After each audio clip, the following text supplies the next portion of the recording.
Hello प्यारे बच्चों बच्चों हम आपकी class 8 English second it so happened उसका 7वां चैप्टर पढ़ रहे हैं द ओपन विंडो। इसके फर्स्ट पार्ट हमने कर लिया था पहले वीडियो में।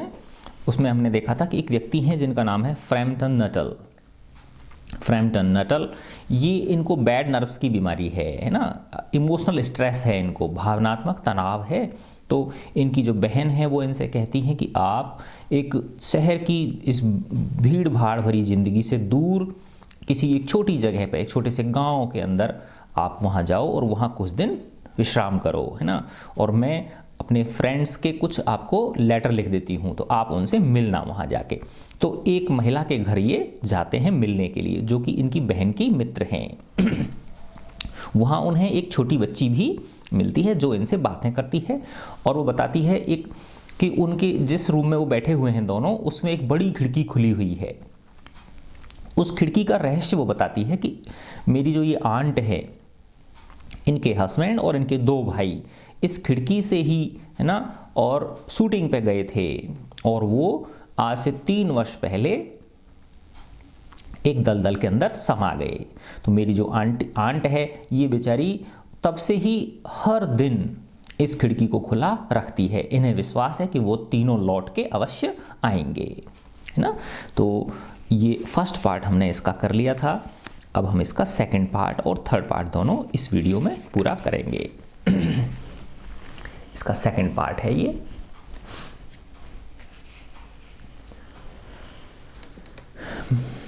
Mrs Sappleton comes down. Mrs Sappleton नीचे आ जाती हैं क्योंकि वो ऊपर काम कर रही थी कुछ पहले।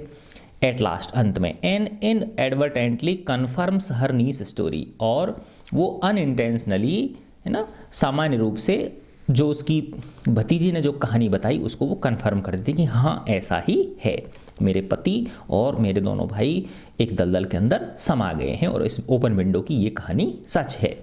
Frampton tries to acquaint his host with the nature of his ailment. Framton Nuttel जो है वो कोशिश करते हैं अपने उस होस्ट को, होस्ट कौन है, वो महिला है जिसके घर पे वो गए हैं, उसको बताने की कोशिश करते हैं अपनी बीमारी की प्रकृति के बारे में कि मुझे ये परेशानी है। Through the open window he can see things, उस ओपन विंडो से वो चीज़ें देख सकते हैं दैट वर्सन हिज नर्व्स, जिससे कि उसकी नर्व्स क्या हो रही हैं, और ज़्यादा खराब हो रही हैं, अर्थात वो और ज़्यादा स्ट्रेस में आ रहा है बजाय स्ट्रेस के सुधरने के। अब मैं आगे पढ़ता हूँ। She broke off with a little shudder, है ना। It was a relief to Frampton went the aunt bustled into the room with a whirl of apologies for being late in making her appearance, ना। तो वो जो महिला है जब वो ऊपर से नीचे आती है उतर के, तो वो बार बार क्षमा मांगती है। अपोलॉजीज, अपोलॉजी का मतलब था क्षमा मांगना कि मैं लेट हो गई नीचे आने में, है ना। तो she broke off with a little, इसका मतलब है कि वो जो भतीजी है उसकी वो अचानक से चुप हो जाती है ना।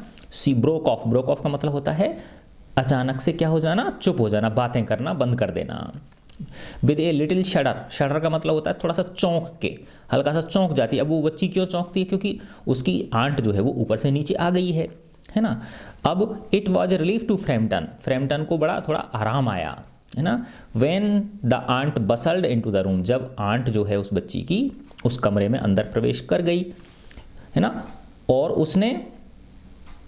उस आंट ने with a whirl of apologies for being late in making her appearance, उसने खूब सारी माफ़ियाँ मांगी, I am sorry, I am sorry, I am very sorry, इस तरह से कि मैं आने में, ऊपर से नीचे आने में मैं क्या हो गई, लेट हो गई।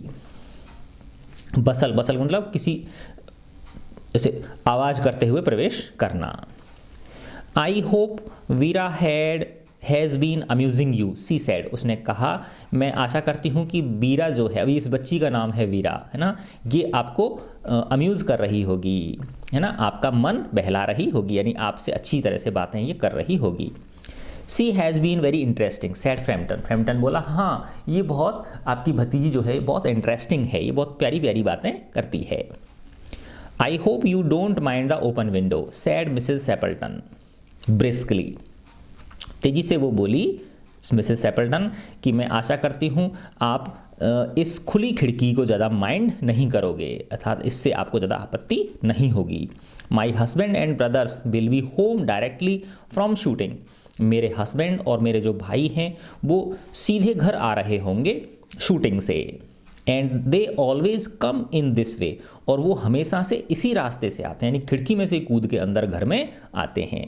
दे have been out for snipe in the marshes today, यानी आज के दिन ही, आज से 3 वर्ष पहले ही वो स्नाइप, स्नाइप क्या है, ये एक पक्षी है, वाटर वर्ड है ये, मैंने बताया था ना आपको, वो शूटिंग करना है ना, पक्षियों की शूटिंग करने है ना जाते थे ये लोग। तो they have been out for snipe in the marshes today, वो आज के दिन ही मार्सेस के अंदर, दलदली भूमि के अंदर है ना, या जहाँ पानी भरा रहता है उस जगह पे गए थे वो स्नाइप का शिकार करने के लिए, स्नाइप पक्षी का शिकार करने के लिए।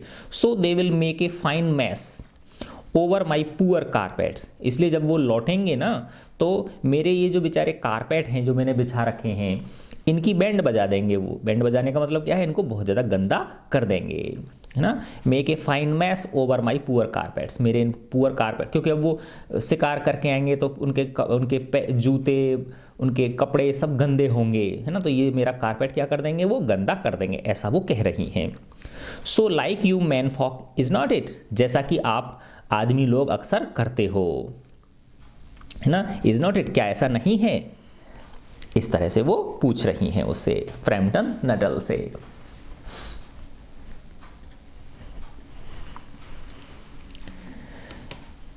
She rattled on cheerfully about the shooting and the scarcity of birds and the prospects of duck in winter, है ना। अब वो जो महिला है, ये जो फ्रैम्पटन नटल जो जिसके घर पे गए हैं, तो ये तो बेचारा अपनी बात बताने के लिए आया था उनके घर पे, अब वो महिला जो है वो अपनी बात बता रही है ना।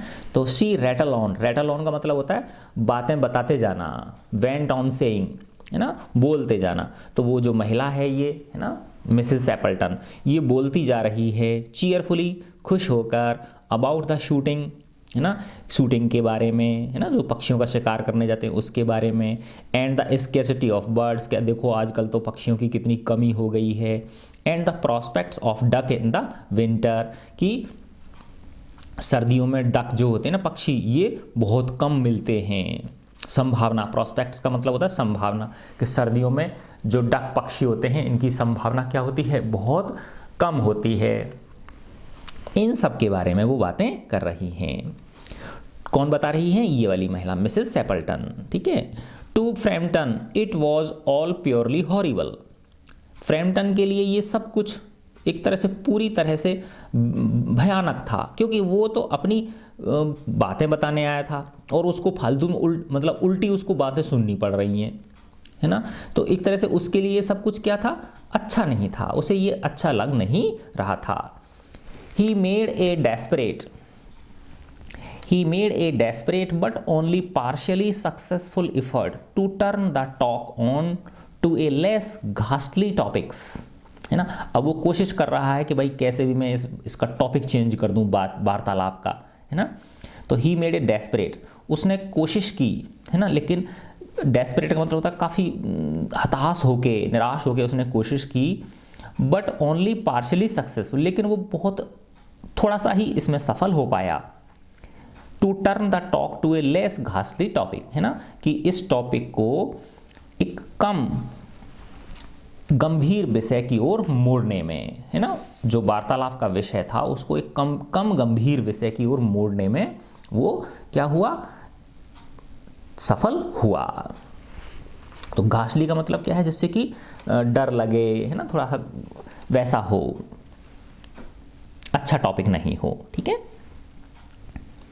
He was conscious that his hostess was giving him only a fragment of her attention, है ना। He was conscious, उसे पता चल रहा था, वह इस बात के प्रति जागरूक था, या उसे ये ऐसा प्रतीत हो रहा था कि उसकी जो हॉस्टेस है जिसके घर पे वो मिलने गया है, जो मेज़बान है, वो बहुत कम ध्यान दे रही है। Giving him only A fragment of her attention, यानी अपने जो ध्यान है उसका छोटा सा हिस्सा ही वो उसके ऊपर दे रही है, अर्थात उसका सारा का सारा ध्यान खुद की बातें बताने में लगा हुआ है। And her eyes were constantly straying past him to the open window, है ना, और उसकी जो आंखें हैं, उस महिला की जो आंखें हैं वो लगातार देख रही हैं किसकी ओर, उस खुली खिड़की की ओर देख रही हैं, है ना। स्ट्रे का मतलब होता है एक तरह से चली जाना, उसकी नज़रें जा रही हैं, उसकी नज़रें जा रही हैं बार बार किसकी तरफ, उस ओपन विंडो की तरफ जा रही हैं।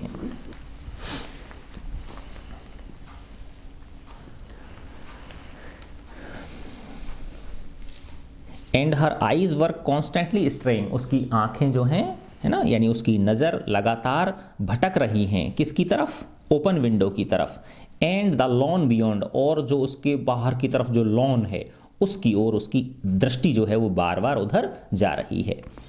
It was certainly an unfortunate coincidence that he should have paid his visit on this tragic anniversary, है ना। आज क्या थी बताओ, उसकी एनिवर्सरी थी। एनिवर्सरी का मतलब जो घटना घटित हुई थी आज से जस्ट 3 वर्ष पहले ही घटी थी, जिस दिन वो गए थे शिकार करने के लिए, उसके हस्बैंड और उसके दोनों भाई, वो आज के दिन ही गए थे जिस दिन की फ्रैम्पटन नटल उस महिला से मिलने गया था। तो उसकी एक तरह से बरसी थी वो 3 वर्ष पहले ही वाली, तो आज उसको विशेष रूप से उसकी चिंतित है वो उस घटना के लेके, और वो महिला सोच रही है कि शायद आज वो आ जाए, ऐसा है ये, है ना। तो it was certainly an unfortunate coincidence, ये एक तरह से दुर्भाग्यपूर्ण एक संयोग था, है ना, कि he should have paid his visit, की उसने आज के दिन ही वहाँ पे विजिट करी थी इस ट्रेजिक, उस भयानक या उस दुखद वर्षगांठ पर। वर्षगांठ का मतलब जो उसी दिन घटित हुई थी आज से 3 वर्ष पहले। द डॉक्टर्स एग्री इन, अब ये वो बोल रहा है, फ्रैम्पटन नटल कह रहा है कि जो डॉक्टर्स हैं,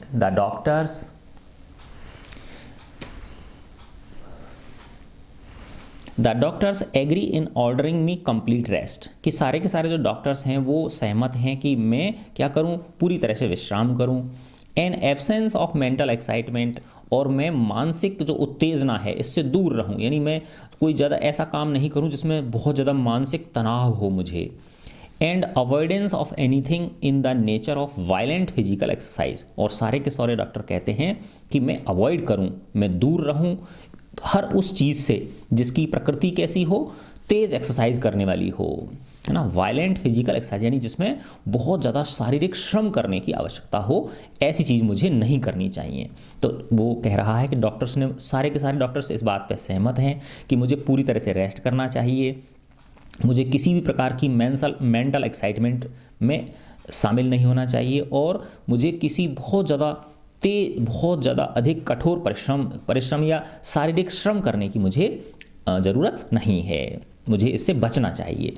अनाउंस्ड फ्रैम्पटन ने कहा, who laboured under the tolerably widespread delusion that total strangers and chance acquaintances are hungry for the least detail of one's ailments and infirmities, their cause and cure, है ना। अब देखो वो पहले ही संदेह तो उसको पहले ही था फ्रैम्पटन नटल को कि मेरी बहन जो है ये कह रही हैं कि भाई तुम जाके मिलना, वहाँ चुपचाप गुमसुम कमरे में मत बैठे रहना, है ना। तो उसको संदेह था कि मैं इन अनजान लोगों से मिलूंगा, उससे मुझे कुछ फ़ायदा होगा भी या नहीं होगा। अब उल्टा यहाँ आके देख भी लिया उसने कि वो गया तो मिलने के लिए, अपनी परेशानी बताने के लिए, लेकिन वो महिला अपनी ही बातें बताए जा रही है, और उसकी तरफ क्या दे रही है, वो बहुत कम ध्यान दे रही है, ठीक है ना।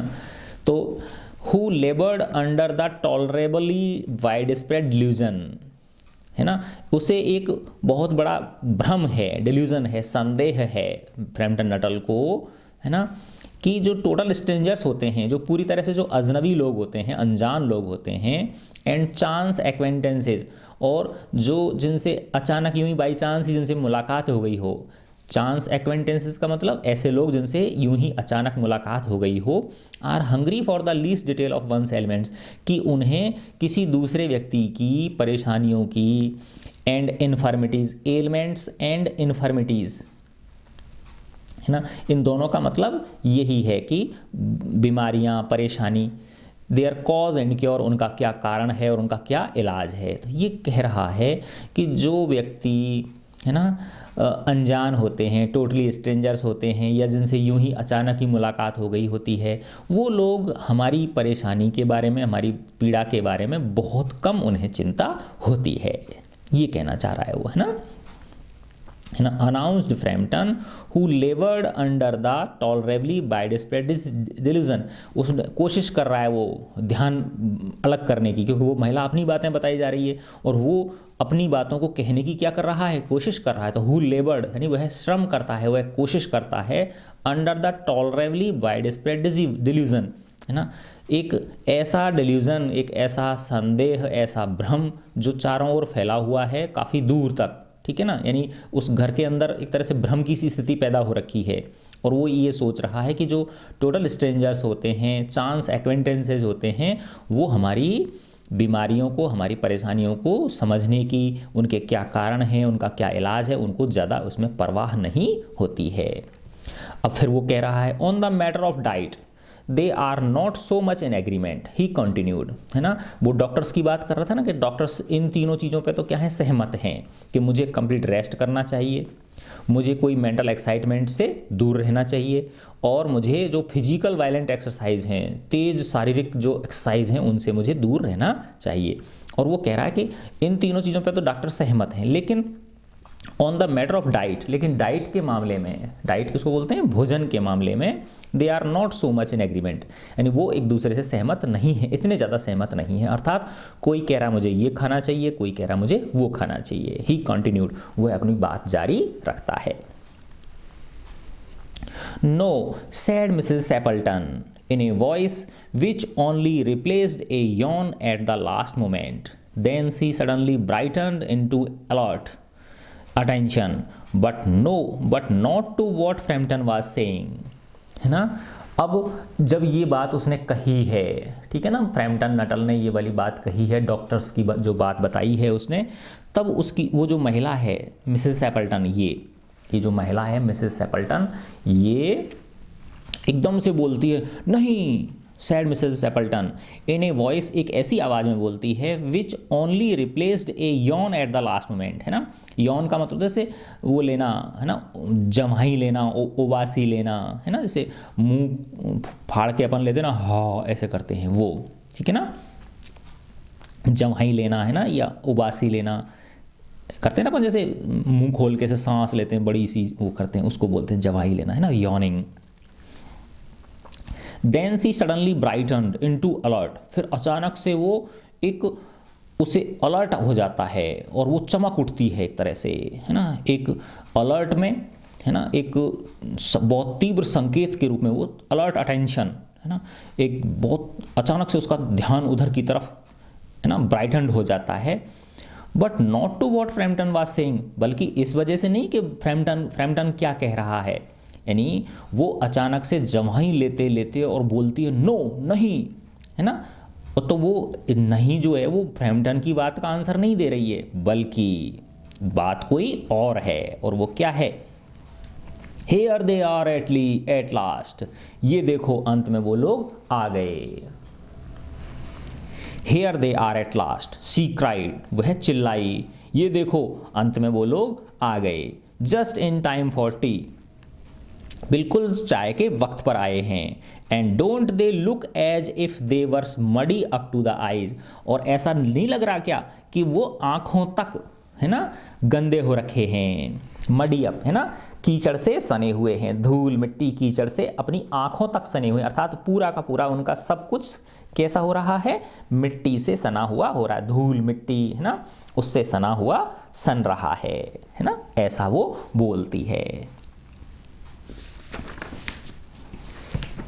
फ्रैम्पटन शिवर्ड स्लाइटली, अब जो फ्रैम्पटन है वो एक तरह से कांप जाता है थोड़ा सा, शिवर्ड, शिवर मतलब कांपना, स्लाइटली यानी धीरे से, हल्का सा, एंड टर्न टूवर्ड्स द नीस, और वो पहले उस जो उसकी भतीजी है उसकी तरफ मुड़ता है, विद ए लुक, एक ऐसी दृष्टि के साथ, इंटेंडेड टू कन्वे, मानो कि वो कहना चाह रहा हो, सिंपैथेटिक कॉम्प्रीहेंशन, है ना, सहानुभूति वाले कुछ शब्द कहना चाह रहा हो, है ना, क्योंकि वो कह रहा है देखो ये महिला बेचारी, एक तरह से वो ऐसा समझ रहा है कि ये महिला वास्तव में एक तरह से ये खुद ही बेचारी तनाव में है और ऐसे इसको सपना सा आ रहा है। The child was staring out through the open window with dazed horror in her eyes, और वो बच्ची भी घूर रही थी उस खिड़की से, खुली खिड़की से, है ना, ए डैज्ड हॉरर, एक ऐसे भय के साथ जो कि क्या कर दे, चक्कर दिला दे एक तरह से, इन हर आइज, उसकी आंखों में ऐसे आंखें फाड़ के, यार ये क्या हो गया, इस तरह से वो देख रही थी, उसकी जो भतीजी थी वो भी। In a chill shock of nameless fear Frampton swung round in his seat, है ना, जब उसने देखा कि ये भतीजी जो है इसकी ये हालत हो रखी है कि ये भी भय के मारे, है ना, और ऐसे देख रही है उसकी तरफ, तो फिर इसी चिल शॉक के अंदर मानो कि उसे एक बहुत तेज झटका लगा हो, ठंडा झटका लगा हो, है ना, नेमलेस फियर, एक ऐसा भय जिसको कि वो नाम नहीं दे सकता। तो फ्रैम्पटन अचानक से मुड़ा, गोल मुड़ा, है ना, अचानक से swung round in his seat, अपनी सीट जो जिस पे सोफे पे वो बैठा हुआ था उसमें एकदम से वो मुड़ा, and looked in the same direction, और उसने भी उसी दिशा में देखा। किस दिशा में? वो जो खुली खिड़की है उस दिशा में, जिस तरफ वो लड़की भतीजी जो है और जो महिला है मिसेस सेपल्टन वो देख रहे थे। In the deepening Twilight 3 figures were walking across the lawn towards the window. They all carried guns under their arms, and one of them was additionally burdened with a white coat hung over his shoulders. है ना, अब वास्तव में ही वो तीनों के तीनों आ रहे थे। In the deepening Twilight, Twilight का मतलब होता है धुंधल का, जैसे शाम होती है ना, जब सूर्य छिपने वाला होता है और रात्रि आने वाली होती है ना, सांझ जिसको बोलते हैं, तो उसको ट्विलाइट बोलते हैं हिंदी में, है ना, वो इंग्लिश में। तो इन द डीपनिंग ट्विलाइट, उस गहराती हुई सांझ में 3 आकृतियां were walking across the lawn towards the window, वो उस लॉन को पार करती हुई खिड़की की तरफ आ रही थीं। They all carried guns under their arms, उन तीनों ने अपनी बाहों के अंदर बंदूकें थाम रखी थीं। एंड वन ऑफ देम, और उनमें से एक वाज एडिशनली बर्डनड, उसके पास एक्स्ट्रा बर्डन था, एक्स्ट्रा सामान था उसके पास, और वो सामान क्या था? With a white coat hung over his shoulders, है ना, जिसके कंधों पर एक सफ़ेद कोट टंगा हुआ था। जैसे उसने महिला में बताया भी था कि जब वो मेरा पति गया था तो वो वाइट कोट लेके गया था, रेन कोट ले गया था, वाटर प्रूफ, वही वाला कोट है। A tired brown spaniel kept close at their heels, है ना, एक थका हुआ ब्राउन भूरे कलर का स्पेनियल कुत्ता, केप्ट क्लोज, वो भी उनके पास है, एट देयर हील्स, उनके पैरों के पास में, वो भी पैरों के पास चलता चलता आ रहा है उनके कदमों में। नॉइजलेसली दे नियर्ड द हाउस, है ना, बहुत कम आवाज़ करते हुए वो घर की तरफ आ रहे हैं, वो घर की ओर चले आ रहे हैं, ज़्यादा बिना शोर किए हुए वो आ रहे हैं। And then a hoarse young voice chanted out of the dusk, I say Bertie why do you bound. अब देखो ये उसका जो छोटा भाई था वो ये वाला गीत गाता था अपनी बहन को चिढ़ाने के लिए, मिसेस सेपल्टन को चिढ़ाने के लिए, ठीक है ना। तो एंड देन, और तब, ए होर्स का मतलब होता है, एक तो होती है पैनी आवाज़ और एक होती थोड़ी भारी आवाज़, है ना, टूटी फटी सी आवाज़, एक भारी आवाज़ आती है, यंग वॉइस, एक नवयुवक की आवाज़ आती है जो कि चांटेड बोल रही है। आवाज़ क्या आ रही है? आउट ऑफ द डस्क, उस सांझ में से एक आवाज़ आ रही है, उस सांझ के समय एक आवाज़ आई से मैं कह रहा हूँ, Bertie why do you bound, यानी ये एक इंग्लिश गीत है, उस गीत की आवाज़ उस तरफ उसकी अपनी बहन को वो बोलता है। अब इसका एक थर्ड पार्ट है छोटा सा। Frampton grabbed widely at his stick and hat, Frampton ने एकदम तेजी से पकड़ी, उठा ली। ग्रैब का मतलब होता है पकड़ लेना, उठा लेना। अपनी स्टिक छड़ी उठाई उसने और अपना हैट उठा लिया।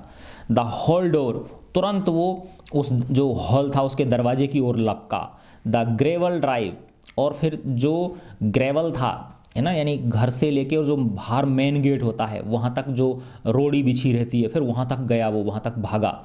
एंड फ्रंट गेट, और फिर बाहर का जो गेट था उसमें से वो फटाफट से निकल गया। वर डिमली नोटेड, है ना, stages in his head long retreat, और वो बिल्कुल आगे की तरफ सीधा सीधा भागता जा रहा है। हेड लॉन्ग रिट्रीट का मतलब नाक की सीध में जाना, एकदम बिल्कुल बिना इधर उधर मुड़े वो सीधा जा रहा है। और डिमली, है ना, उस अंधेरे में जो कि मुश्किल से ही किसी को दिखाई दे रहे हों। तो यानी विद इन सेकेंड्स वो अपनी छड़ी उठाता है, अपना हेड टॉप उठाता है, और फिर हॉल के दरवाजे से ग्रेवल रोड जो बनी हुई है मेन गेट तक, वहाँ से फिर फ्रंट गेट पे पहुँच जाता है ना। और dimly noted stages in his head long retreat, और वो अपनी इस आगे जाने वाली यात्रा में किसी भी चीज़ को इधर उधर वो नहीं देखता है, सीधा एकदम बाहर निकल जाता है। A cyclist coming along the road, है ना, और उस रोड पे उसी समय जैसे ही उसका बाहर निकलना हुआ और उधर से ही कोई साइकिल वाला चला के साइकिल आ रहा है ना, तो उस साइकिल वाले को had to run into the hedge to avoid imminent collision, है ना, क्योंकि उसको तो जल्दी मची हुई है फ्रैम्पटन नटल को भागने की वहाँ से कि यार ये क्या हो गया, ये भूत आ गए क्या ये, है ना। इस वजह से कोई 3 वर्ष बाद भी कोई आदमी आ सकता है क्या, है ना, उसको ऐसा लग रहा है ना। तो जैसे वो तो एक तरह से बदहवास होता हुआ भागा जा रहा है, उसी समय क्या हुआ, एक साइकिल वाला आ रहा है, तो उस साइकिल वाले को उन इमिनेंट कोलिजन, आपस की टक्कर को बचाने के लिए, अवॉइड करने के लिए उसे अपनी साइकिल को हेज में घुसाना पड़ता है। हेज का मतलब जैसे वो छोटी छोटी झाड़ियाँ होती हैं ना, या सजावटी जो पौधे होते हैं उनकी एक वो रेलिंग सी बना देते हैं अपन, है ना, जैसे बाउंड देखा हो आपने, है ना, जैसे वो होते हैं इस तरह से हेज सी बना देते हैं इनकी। एक तो होती है बाउंड्री, उसकी बनाओ, क्या नाम है, किसी पत्थर की बनाओ आप, चुनाई करके बनाओ, या ऐसे ऐसे वो लगा देते हैं, पौधे लगा देते हैं, तो उनकी भी एक तरह से बाउंड्री सी बन जाती है ना। तो उसमें हेज के अंदर वो अपनी साइकिल को घुसा देता है जिससे कि उन दोनों में क्या नहीं हो, टक्कर नहीं हो। Here we are my dear, मेरी प्यारी देखो हम आ गए। Said the bearer of the white mackintosh, है ना, मैकिंटॉस वही रेन कोट को बोलते हैं। मैकिंटॉस किसको बोलते हैं, वाटरप्रूफ कोट, है ना, जिसने said the wearer of the white mackintosh, जिसने सफ़ेद रेन कोट ले रखा था, उसको पहनने वाला वो व्यक्ति जिसके हाथ में वो है या जिसके शोल्डर्स पे वो रखा हुआ है, वह बोला हम आ गए हैं, माय डियर हम आ गए हैं। Coming in through the window, और वो विंडो से अंदर प्रवेश कर जाता है। अब वो कह रहा है who was that who bolted out as we came up, है ना, वो व्यक्ति कौन था, वो व्यक्ति कौन था जो तुरंत भाग निकला। बोल्टेड आउट का मतलब जैसे कि एकदम भाग निकला तुरंत ही, जैसे ही हम आए, एज वी केम अप, जैसे ही हम आए, तो यहां से भाग निकलने वाला व्यक्ति कौन था। A most extraordinary man a mister Nuttel said Mrs Sappleton, Mrs Sappleton ने कहा एक मोस्ट एक्स्ट्रा ऑर्डनरी मैन, एक विशेष व्यक्ति था जिसका नाम था mister Nuttall. He could only talk about his illness, वो बस खाली अपनी बीमारी के बारे में ही बातें बता रहा था।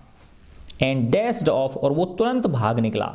Without a word of good bye, ना तो उसने गुड बाय बोला और अपोलॉजी, ना ही उसने क्षमा मांगी। अब देखो ये बेटा अंग्रेज जो लोग होते हैं ना, ये बड़े क्षमा मांगने के बड़े वो होते हैं, पक्के होते हैं ये, है ना।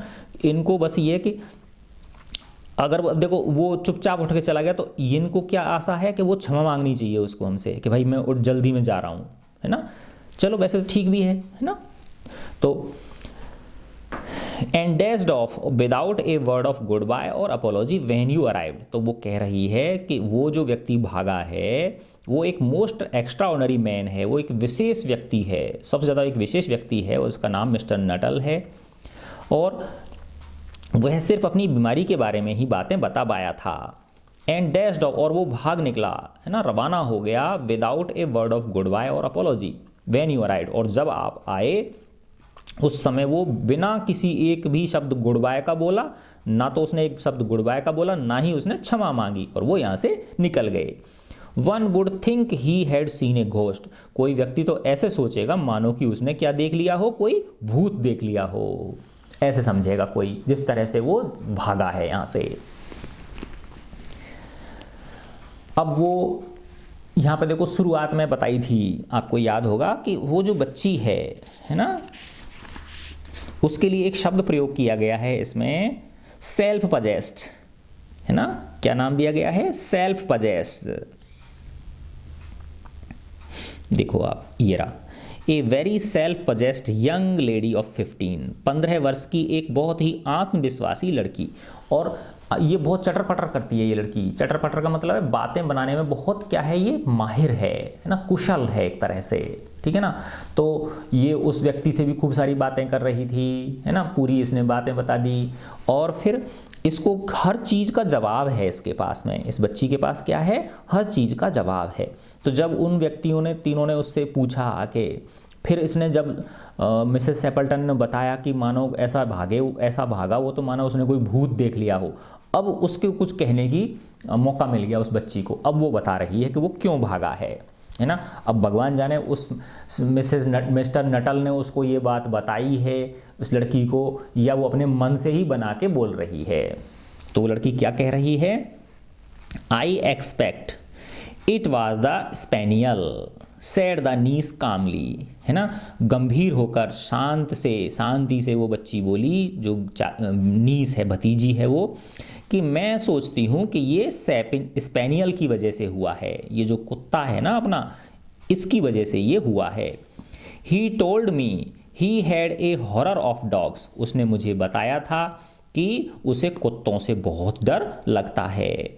ही was once hunted into a cemetery somewhere on the banks of the Ganges बोलते हैं बेटा, गंगा नदी को बोलते हैं, by a pack of dogs, and had to spend the night in a newly dug grave with the creatures snarling and grinning and foaming just above him, enough to make anyone lose their nerve। ठीक है ना। देखो, अब वो बच्ची बता रही है कि जब उसने पूछा ना भाई ये कौन भागा, तो उसकी जो श्रीमती सेपल्टन थी उसने बताया कि एक व्यक्ति थे, मिस्टर नटल नाम था उनका, और वो तो भाग गए यहाँ से, है ना, जैसे कि मानो उन्होंने क्या देख लिया हो, भूत देख लिया हो। तो अब वो बच्ची कह रही है कि ऐसी बात नहीं है, उन्होंने मुझे बताया था एक बार, और ये जो वो भागे हैं वो शायद मुझे लगता है इस स्पेनियल की वजह से भागे हैं, इस कुत्ते की वजह से वो भागे हैं। He told me he had a horror of dogs, क्योंकि उन्होंने मुझे बताया था कि उन्हें कुत्तों से भय लगता है। अब वो बता रही है कि एक घटना उसके साथ ऐसी हुई थी उस व्यक्ति के साथ, क्या, he was once hunted into a cemetery. Cemetery का मतलब होता है शमशान। शमशान होता है ना जहाँ पे जो डेड बॉडीज होते हैं उनको जलाते हैं या दफनाते हैं, ऐसे समझ लो आप, है ना, दफनाने वाले मान लो, क्योंकि जो क्रिश्चियंस होते हैं ये तो दफनाते हैं ना। तो he was once hunted into a cemetery somewhere on the banks of the Ganges, एक बार कहीं गंगा नदी के किनारे, है ना, एक शमशान में उसके पीछे कुत्ते पड़ गए थे, है ना, by a pack of dogs, है ना, कुत्तों का एक झुंड उसके पीछे हंट कर गया था, उसके पीछे पड़ गया था, है ना, उसके पीछे कुत्ते पड़ गए थे। And had to spend the night, और उसे पूरी रात बितानी पड़ी, इन ए न्यूली डग ग्रेव, अभी अभी खोदी गई किसी कब्र के अंदर, है ना, अभी अभी कोई कब्र खोदी गई थी, है ना, उसी के अंदर उसको वो रात बितानी पड़ी।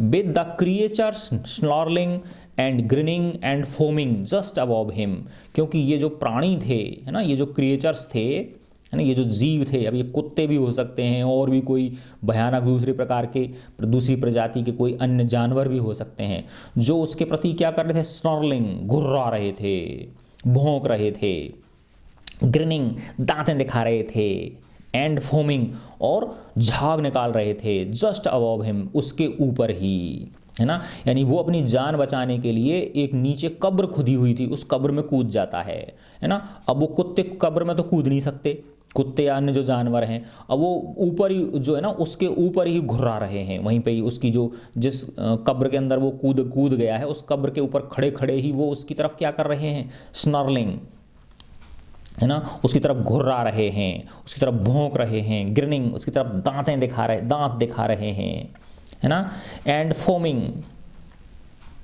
और जैसे बड़े बड़े दांत निकाल के ऐसे, है ना, और फोमिंग, और वो झाग पटक रहे हैं जस्ट अबव हिम, उसके ऊपर, enough to make anyone lose their nerves, और ये सब कुछ एक व्यक्ति की नर्व्स को गड़बड़ करने के लिए पर्याप्त है, किसी व्यक्ति के मानसिक संतुलन को गड़बड़ाने के लिए क्या है, ये बात बिल्कुल पर्याप्त है। अगर रात भर तुम सोचो, अगर किसी व्यक्ति को ऐसे कुत्ते और ऐसे जो जंगली जीव हैं, है ना, उनके डर में जीना पड़े, उसको पूरी रात अगर बितानी पड़े कि जिसके ऊपर वो घुर्रा रहे हों, कोई कुछ कर दांतें निकाल रहा हो, ऐसे कर रहे हों, है ना, और तो वो एक व्यक्ति के मानसिक संतुलन को गड़बड़ाने के लिए क्या है, पर्याप्त है।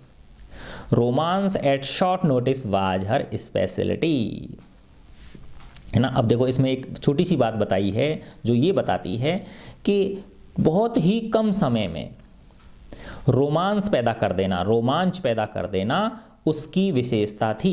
हर किसके लिए आया, उस बच्ची के लिए आया है, जो 15 साल की लड़की है उसके लिए आया, जो उसकी भतीजी है मिसेस सेपल्टन की, कि क्षण भर के अंदर ही रोमांच पैदा कर देना उस बच्ची की विशेषता है। अब देखो ये जो बात है, अब भगवान जाने उस आदमी ने इसको बताई थी या नहीं बताई थी, हो सकता है बताई हो, थोड़ा बहुत बताई हो, या हो सकता है इसने पूरी ही अपने मन से ये गढ़ के बता दी हो, है ना। तो ये उस बच्ची की क्या है, एक विशेषता है। ठीक है बच्चों, तो मैं आशा करता हूँ आपको ये कहानी पसंद आई होगी। God bless you all.